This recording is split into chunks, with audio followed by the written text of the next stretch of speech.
कहावत है, कहते हैं अतिशय रगड़ करे जो कोई अनल प्रकट चंदन से होई। क्या कुछ वैसा ही हो रहा है पाकिस्तान के साथ। हवाई जहाज तो हवाई जहाज, जबकि तो पूरा ट्रेन का ट्रेन बंधक बना लिया है। कहा तो जा रहा है कि 400 लोग बंधक बन गए हैं। जानेंगे जियोपॉलिटिक्स में क्या कुछ चल रहा है, आइए जानते हैं इन खबरों को विस्तार से। 11 मार्च 2025 को दक्षिण पश्चिमी पाकिस्तान के बलूचिस्तान प्रांत में आतंकवादियों ने या उग्रवादियों ने एक यात्री ट्रेन जफर एक्सप्रेस पर हमला किया। इस हमले में आतंकवादियों ने ट्रेन पर गोलीबारी की, जिसमें ट्रेन का ड्राइवर घायल हो गया। बलोच लिबरेशन आर्मी नामक संगठन ने इस हमले की जिम्मेदारी ली और दावा किया कि उन्होंने सैकड़ों यात्रियों को बंधक बना लिया। बीएलए ने धमकी दी है कि अगर पाकिस्तानी सेना ने बचाव अभियान शुरू किया तो वो सभी बंधकों को मार डाले। इस घटना के बाद सुरक्षा बलों को क्षेत्र में भेजा गया है और जाँच शुरू कर दी गई है। बलूचिस्तान सरकार ने आपातकालीन उपाय लागू किए और स्थिति से निपटने के लिए सभी संस्थानों को सक्रिय कर दिया है। हालांकि इस जानकारी की स्वतंत्र रूप से पुष्टि अभी तक नहीं हो सकी। बलूचिस्तान जो प्राकृतिक संसाधनों से समृद्ध लेकिन संघर्षग्रस्त प्रांत है, लंबे समय से अलगाववादी समूहों के विद्रोह का केंद्र रहा है। ये समूह स्वतंत्रता और अधिक स्वायत्तता की मांग करते हैं और अक्सर सुरक्षा बलों, बुनियादी ढांचे और नागरिकों पर हमले करते हैं। बलूचिस्तान इस तरह के हमले कोई नई बात नहीं है। इसका ऐतिहासिक उदाहरण 17 मार्च 2019 का है, जब बलोच लिबरेशन टाइगर्स ने नसीराबाद बलूचिस्तान में जफर एक्सप्रेस ट्रेन पर रिमोट कंट्रोल डिवाइस से हमला किया था। उस हमले में 4 सुरक्षाकर्मी मारे गए थे, कई लोग घायल हुए थे। ट्रेन की 5 बोगियां पटरी से उतर गई। यह हमला भी अलगाववादी समूहों की ओर से पाकिस्तानी सरकार और सुरक्षा बलों के खिलाफ उनकी नाराजगी को दिखलाता है। उस समय भी बीएलटी ने इस हमले की जिम्मेदारी ली थी और इसे क्षेत्र में प्राकृतिक संसाधनों के कथित शोषण के खिलाफ एक प्रतिक्रिया बताया। बलूचिस्तान पाकिस्तान का सबसे बड़ा प्रांत है, लेकिन यह जनसंख्या और विकास के मामले में सबसे पिछड़ा हुआ है। यहाँ के अलगाववादी समूहों का मानना है कि केंद्र सरकार उनके प्रांत के संसाधनों का शोषण कर रही है, जबकि स्थानीय लोगों को इसका लाभ नहीं मिल रहा है। 2019-2025 की इन घटनाओं में समानता है। जिस तरीके से ये घटना हुई है, उसके बाद पाकिस्तानी सरकार के हाथ पांव फूल गए हैं। स्क्रीन पर आप देख सकते हैं, कुछ में ये कहा जा रहा है कि 400 बंधक हैं, कुछ में कहा जा रहा है 120 बंधक हैं, 6 जवानों की मौत हो गई है। पाकिस्तान में जिस तरीके से ये काम हुआ, पाकिस्तानी मीडिया रिपोर्ट्स के अनुसार बीएलए ने इसकी जिम्मेदारी भी ले ली है। 6 सेना के लोग भी चले गए हैं। लगभग 400 यात्रियों को लेकर जा रही इस यात्री ट्रेन पर हमला किया गया, जिसमें ट्रेन का ड्राइवर हो गया है घायल। ये क्वेटा से खैबर पख्तूनख्वा के रास्ते पेशावर जा रही थी, तभी उस पर हमला हुआ है। अब बलोच क्या मांग करते हैं, ये बड़ी बात होगी। काफी लंबे समय से बलोच लोग अपने लिए आजादी की मांग करते रहे हैं। उनका कहना है कि हमारे यहाँ से लोगों को गायब कर दिया जाता है, हमारे ऊपर पाकिस्तानी सेना की तरफ से दबाव बनाया जाता है और हमें एक तरीके से शोषित करके रखा गया है, दबाव बना कर रखा गया है। ह्यूमन रिकॉर्ड्स को लेकर अगर बात करें तो भारत ने भी इस मुद्दे को उठाया था। स्क्रीन पर एक वीडियो है, जिस वीडियो को आप सुन सकते हैं।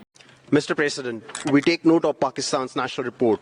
Since the last review, Pakistan's human rights record has deteriorated drastically.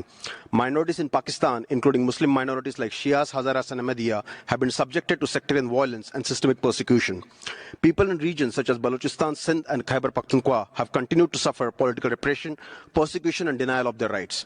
Extrajudicial abductions, enforced disappearances, arbitrary detentions and tortures have been used by Pakistan as tools of state policy to target human rights defenders, political activists and journalists. India recommends Pakistan to 1.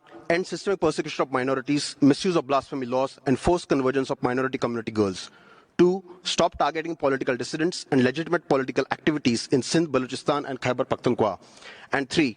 Take credible, verifiable, irreversible and sustained action against terrorism emanating from territories under its control. I thank you, Mr. President. Thank you. We will now continue. यहाँ पर भारत ने भी कहा था कि मानव अधिकार की बात तो आप छोड़ ही दें। मानव अधिकार को लेकर अगर बात करें तो बलूचिस्तान में आप क्या कर रहे हैं, अल्पसंख्यकों के साथ आप क्या कर रहे हैं, ये दुनिया देख रही है। ऐसे में इन बातों के लिए कोई मतलब नहीं बनता है। बलोच लोगों की तरफ से ये भी आया कि कई बार ये देखने को मिला है, कई बलूच लोगों को ही अगवा कर लिया गया है। स्क्रीन पर आप देख सकते हैं, यहाँ पर बलोच समुदाय के द्वारा इन चीजों को बार बार कहा गया। हालांकि यहाँ पर बलूचिस्तान के लोग काफी लंबे समय से भारत की राह देख रहे थे कि भारत यहाँ मदद करेगा। हालांकि भारत ने तो यहाँ पर कोई खास मदद नहीं करी। यूएन में इस मुद्दे को भारत ने उठाया था पाकिस्तान के खिलाफ, लेकिन बलूचिस्तान अगर अलग होता है तो इसका सबसे बड़ा फायदा भारत को ही मिलेगा, ये बात भी तय है। क्योंकि बलूचिस्तान अगर अलग होता है तो पाकिस्तान की जो गतिविधियां हैं वो गतिविधियां काफी हद तक रुक जाएंगी और इससे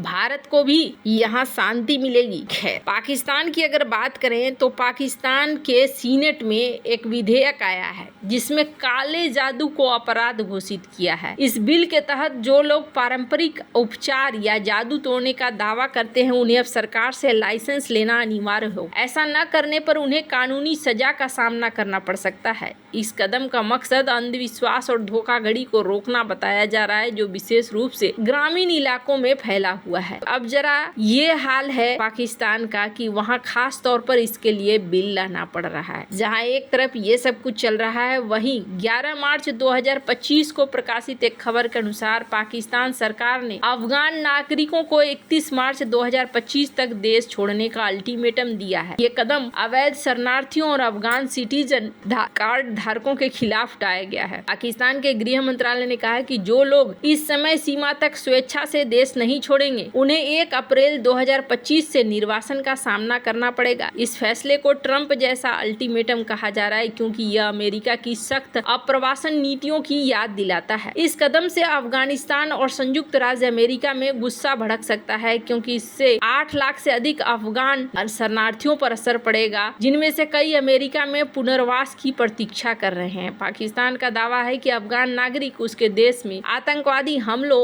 और अपराधों के लिए जिम्मेदार हैं। खैर, अब जहां एक तरफ ये अपने ही देश में इस तरीके का माहौल खड़ा कर रहे हैं, वहीं देखने को मिला कि डोनाल्ड ट्रंप ने जिस तरीके से कहा था कुछ वैसा ही सीन होता हुआ यहाँ पर दिख रहा है। बलूचिस्तान के एरिया में इतना बड़ा कांड होगा शायद ही किसी ने सोचा होगा, लेकिन यहाँ पर ये घटना अब हो चुकी है और इस घटना के बाद माना जा रहा है कि आगे क्या होगा। फजलुर रहमान जो कि इनके एमपी हैं, उन्होंने क्या कहा था स्क्रीन पर आप देख सकते हैं इस वीडियो को। उन्होंने पहले ही कहा था कि यहाँ अब बलूचिस्तान के 6-7 जिले इस तरीके से हो चुके हैं कि वो अपने आप को घोषित कर सकते हैं कि हाँ जी हम यहाँ पर आजाद हो गए हैं। अब पाकिस्तान के सामने बहुत बड़ी समस्या आ गई है। 100 से अधिक यात्री हैं जो बंधक बने हैं और पाकिस्तानी सेना को कहा गया है कि अगर आपने यहाँ हम पर एक्शन लेने की कोशिश करी तो हम यहाँ पर सभी लोगों को मार देंगे और ये एक बहुत बड़ी चीज हो जाती है। वैसे अब बलूचिस्तान को लेकर आगे क्या होता है, बुरी तरीके से जनरल मुनीर भी इस बार फंसते हुए नजर आ रहे हैं। देखना होगा कि क्या